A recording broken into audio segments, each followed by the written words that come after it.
नमस्कार दोस्तों, स्वागत है आपका आज की नए लेक्चर में। और आज का लेक्चर बड़ा ही खास है। मैं डॉक्टर रानी वैद्य आज इसे खास इसलिए कह रही हूँ कि विश्वविद्यालय में जो नेक पीयर टीम जब आती है तो विभिन्न विभागों द्वारा विभिन्न प्रकार की तैयारी की जाती है।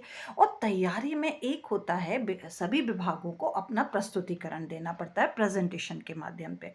तो किस प्रकार प्रेजेंटेशन बनाया जाए, किन मुख्य बिंदुओं को उस प्रेजेंटेशन में समाहित किया जाए, किस तरह से अपने विभाग के हाइलाइटेड चीज़ों को दिखाया जाए, तो इन्हीं सभी प्रश्नों के उत्तर देने का मैं प्रयास करूंगी। मैं एक उदाहरण के रूप में, जैसे मेरे विभाग का जो मैंने प्रेजेंटेशन बनाया, जो कि रानी दुर्गावती विश्वविद्यालय के शिक्षा विभाग है, उसका प्रेजेंटेशन को कैसे बनाया, किन मुख्य बिंदुओं पर मैंने फोकस किया, किन बातों को समझाने का प्रयास करूंगी कि किस तरह से आप भी अपने विभाग का प्रेजेंटेशन बना सकते हैं। इसी आगे बढ़ती हूँ तो मैं हर्ष से बताना चाहती हूँ कि जब हमने प्रेजेंटेशन प्रस्तुतिकरण दिया, उसके बाद हमारे रानी दुर्गावती विश्वविद्यालय के सभी विभागों को मिला करके हमारे विश्वविद्यालय को ए ग्रेड प्राप्त हुआ। ये बड़े ही हर्ष का विषय है। और इसी तरह से अब हम आपको समझाने चल रहे हैं कि किस तरह से हमें प्रेजेंटेशन बनाना चाहिए। सबसे पहले मैंने अपने विभाग के बारे में बताया कि अबाउट द डिपार्टमेंट। देखिए, डिपार्टमेंट मेरा कब शुरू हुआ, कब इनॉग्रेट हुआ, उसमें हमारे यहाँ क्या क्या है, रिसर्च सेंटर है, पीएचडी है, साथ ही साथ हमारे यहाँ कौन कौन से प्रोग्राम ऑफर्ड हो रहे हैं, जैसे बीएड हो रहा है, एमए एजुकेशन हो रहा है। तो मैंने थोड़ा सा ब्रीफिंग दी है कि अबाउट द डिपार्टमेंट। नेक्स्ट उसमें मैंने विज़न एंड मिशन को समझाने की कोशिश की। ये बहुत इंपॉर्टेंट है और इसे भी मैंने की पॉइंट्स के साथ समझाने की कोशिश की कि हमारा जो विज़न है, हमारे विभाग का, हमारे विश्वविद्यालय का जो वो है, वो 3S थ्योरी पे डिपेंड करता। हार्ट, हैंड और हेड, तीनों चीज़ों को मिला के जो एक नॉलेज हम कर रहे हैं, बियॉन्ड द सिलेबस हम बात कर रहे हैं। हमारा होलिस्टिक डेवलपमेंट हमारा मिशन है, वैल्यू बेस हमारा कैरिकुलम है, यूथ एम्पावरमेंट पे बात करते हैं, कम्युनिटी अवेयरनेस पे बात करते हैं, सोशल एंटरप्रेन्योरशिप पे बात करते हैं, हमारे बच्चों को हम रिस्पॉन्सिबल बनाते हैं, कॉम्पिटेंट बनाते हैं, कमिटेड टीचर्स बनाते हैं इस ग्लोबल सोसाइटी में। तो ये हमारा विज़न एंड मिशन है जो कि आपको दिखाई दे रहा है।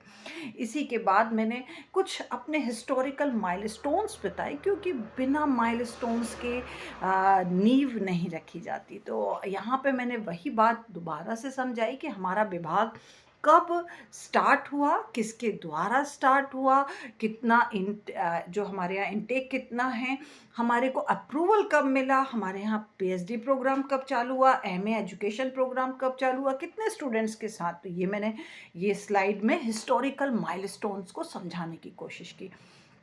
साथ ही साथ हमारे स्टूडेंट्स की जो अचीवमेंट्स हैं, कई बच्चों का बड़ी पीएससी में सिलेक्शन हुआ, कई वर्ग में, एमपी वर्ग में सिलेक्शन हुआ, बिहार लोक सेवा आयोग में, और टीचर्स एलिजिबिलिटी टेस्ट में कई जगह जो थे, हमारे सारे बच्चों का जो सिलेक्शन हुआ। तो ये अचीवमेंट्स हाईलाइट पॉइंट्स थे जिन्हें मैंने शुरू में ही दिखाने का प्रयास किया। साथ ही साथ और भी जो अचीवमेंट्स थे वो पिक्चर सहित थे। कुछ मैंने बच्चों के नाम, जिन्होंने कौन कौन से एग्ज़ाम पास किए हैं, किस ईयर में किए हैं, उसी टर्म्स में मैं आगे बढ़ रही हूँ कि special achievements of the department, ये हाईलाइटेड चीज़ है क्योंकि मैंने इसमें प्लेसमेंट बाय द गाइडेंस इसको बताने के प्रयास किया है। Progression to the higher study, जो हमारे यहाँ से बच्चे निकल के हायर स्टडी में कितने गए हैं, और पीएचडी कोर्स वर्क कंप्लीटेड कितनों ने किया है। तो ये देखिए, तीनों चीज़ें जो हैं वो ईयर वाइज मैंने बताने का प्रयास किया है, क्योंकि नेक में 5 साल का, पिछले 5 सालों का देखा जाता है। तो मैंने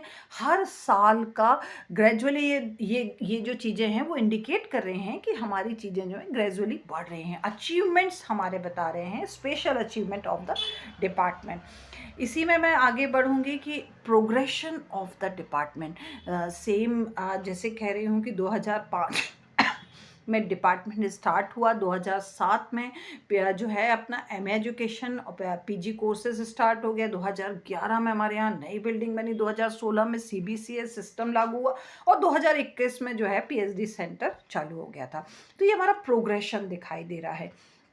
टीचिंग फैकल्टीज़ की बात करूँ तो मैंने टीचिंग फैकल्टीज़ में मैंने वहाँ उनकी नेम दिए हुए हैं, क्वालिफ़िकेशन दिए हैं, उनके एक्सपीरियंस दिए हैं। अगेन मैंने और जो फैकल्टी मेंबर उनके नेम, क्वालिफ़िकेशन एंड एक्सपीरियंस दिए हुए हैं। साथ ही साथ हमारे जो फैकल्टी मेंबर्स हैं, उनके जो पब्लिकेशंस हैं, कितने रिसर्च पेपर हैं, बुक्स हैं, एफडीपीज़ हैं, वर्कशॉप, सेमिनार अटेंड किए हैं पिछले 5 सालों में, उनकी चर्चा की। हाँ, ये स्पेशल बात आती है कि अब मैंने जो फ़ोकस स्टार्ट किया कि करिकुलम डिज़ाइन एंड प्रोसेस में, तो मैंने यहाँ पे जो बात करी कि हमारे नंबर ऑफ बीओएस कितने कंडक्ट हुए हैं, उनके कारण नंबर ऑफ टाइम्स रिवीजन कितना हुआ है, कितने परसेंट रिवीजन कैरिड आउट हुआ है। जो मैंने 50% बताया कि 50% रिवीजन हुआ। न्यू कोर्सेज कौन से ऐडेड हुए, वैल्यू बेस्ड हमारे कोर्सेज कौन से, और इलेक्टिव कोर्सेज कैसे। ये हमारा पूरा डिज़ाइन, हमारी पूरी प्रोसेस समझा रहा है कि हमारे यहाँ क्या क्या चीज़ें हुई हैं। स्पेक्ट्रम ऑफ करिकुलम की बात करूँ तो हमारे यहाँ जो करिकुलम आस्पेक्ट की बात कर रहे हैं, तो हमारे कोर सब्जेक्ट हैं, इलेक्टिव सब्जेक्ट हैं, एडिशनल स्पेशलाइजेशन है, एसयूपीडब्ल्यू है जिसमें हम कोकुलर एक्टिविटीज़ कराते हैं, फील्ड एक्सपीरियंस है, रियल टाइम टीचिंग है। तो ये हमारे हाईलाइटेड पॉइंट्स हैं।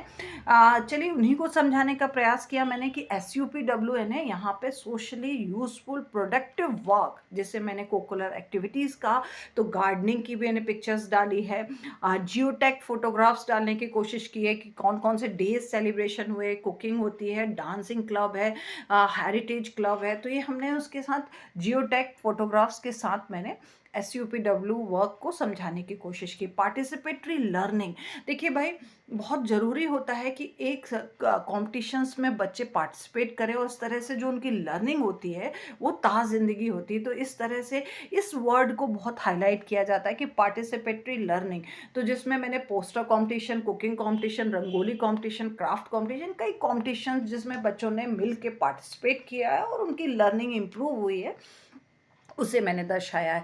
साथ ही साथ एक्सपीरियंशियल लर्निंग, देखिए भाई करने से सीखते हैं, करके सीखने के सिद्धांत पे बात आती है। तो रोल प्ले हो जाता है, फील्ड ट्रिप्स हो जाती हैं, केस स्टडीज़ हो जाती हैं, इंटर्नशिप हो जाती, फील्ड वर्क। इस तरह से जब बच्चा खुद करता है तो उसे कुछ ना कुछ नया एक्सपीरियंस होता है और वो नया सीख रहा है, यानी उसकी लर्निंग स्टार्ट है।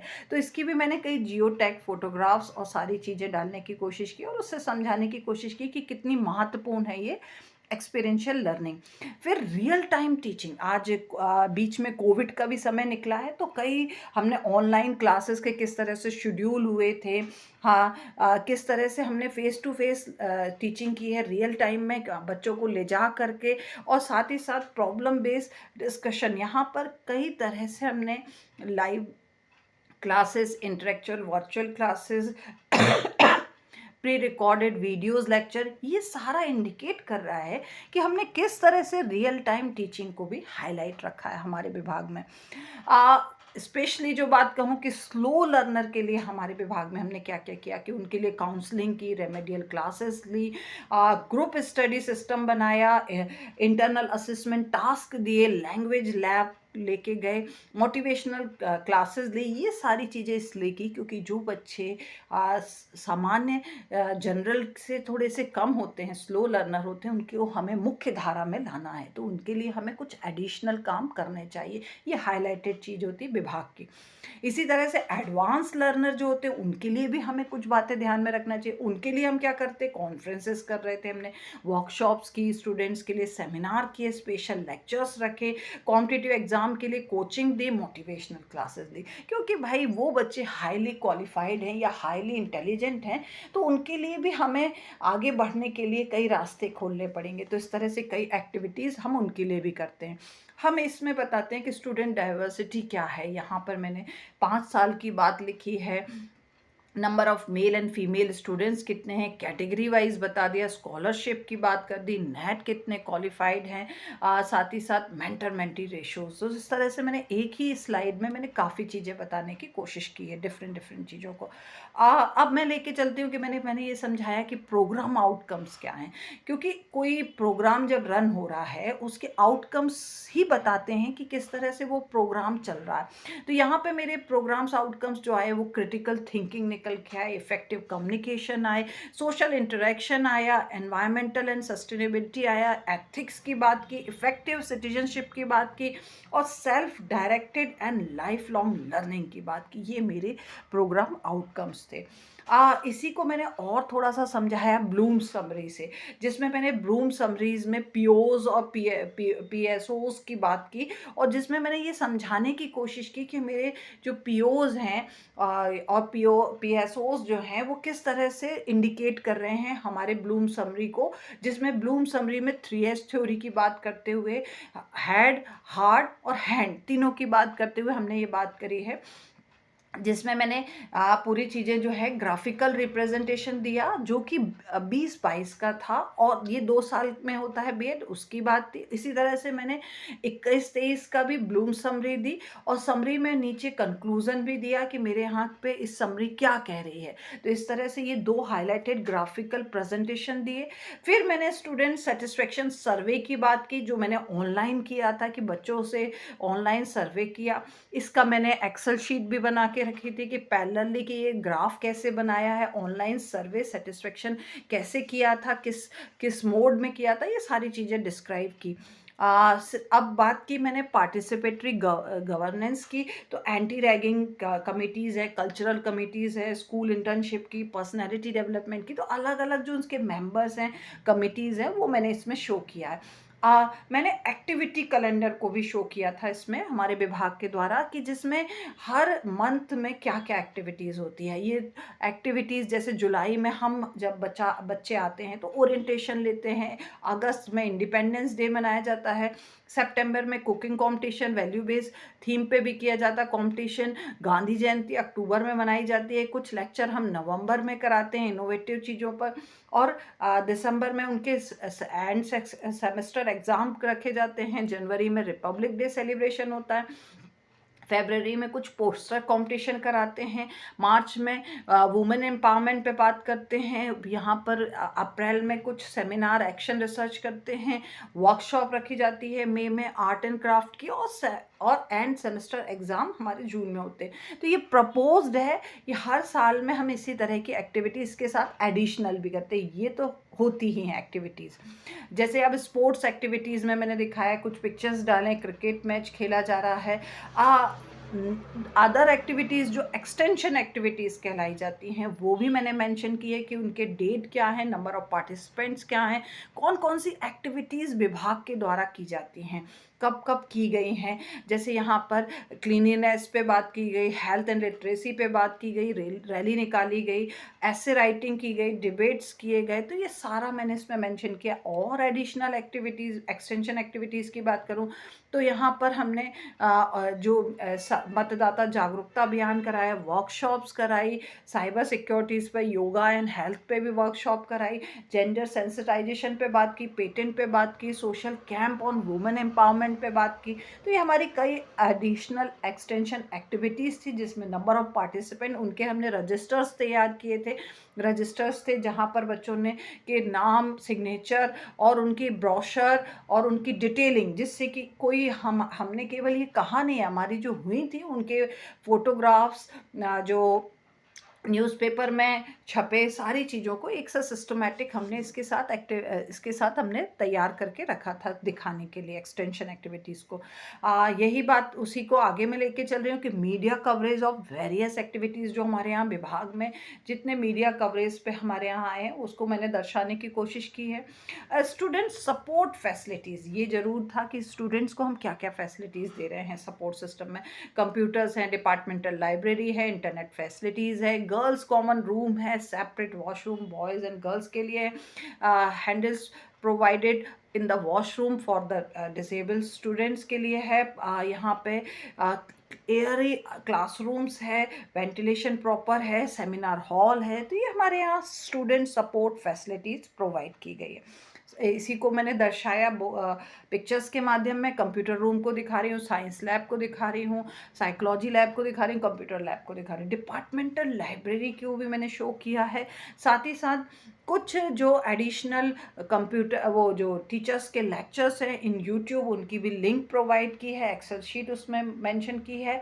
लास्ट उसके साथ चलती हूँ बेस्ट प्रैक्टिसेस पे कि यहाँ पर ट्यूटोरियल फॉर वीक स्टूडेंट्स किया जाता है। बेस्ट प्रैक्टिसेस के अंतर्गत कंटिन्यू असेसमेंट किया जाता है, गाइडेंस बियॉन्ड द सिलेबस किया जाता है, guidance and counselling to the student, diagnostic and remedial teaching. ये बहुत इंपॉर्टेंट निकला, इस पे बात चर्चा भी हुई कि आप किस तरह से डायग्नोज करते हो, रेमेडियल टीचिंग देते हो। तो हमने यही समझाया था कि स्लो लर्नर और एडवांस लर्नर हम बच्चों को पहले ही उनको उनके लिए अलग अलग एक्टिविटीज़ कराते हैं, साथ ही साथ केस स्टडी करते हैं और डायग्नोज करके उनकी प्रॉब्लम्स को रेमेडीज भी करते हैं। और रियल टाइम टीचिंग भी मैंने समझाया किस तरह से हमारे यहाँ रियल टाइम जो मैंने शो भी किया था आपको आगे।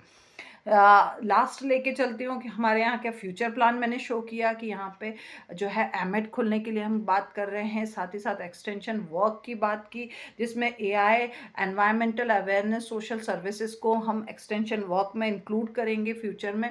स्टूडेंट्स एक्सचेंज प्रोग्राम को भी हम हाईलाइटेड रखेंगे फ्यूचर प्लान्स पे। तो ये हमारे विभाग द्वारा फ्यूचर प्लान्स थे। इस तरह से हमने अपने विभाग का प्रस्तुतिकरण दिया। आई होप आपके यहाँ भी अगर नेक टीम का आगमन हो तो आप इस तरह की प्रेजेंटेशन बना सकते हो और ये आपके लिए उपयोगी सिद्ध होगा। और ये जो मैंने आपको समझाने का प्रयास किया था, इससे जुड़ा अगर आपको कोई विषय चर्चा करनी हो, पूछना हो, तो आप कमेंट बॉक्स में मुझे पूछ सकते हैं। आई होप आपको ये लेक्चर पसंद आया होगा। धन्यवाद।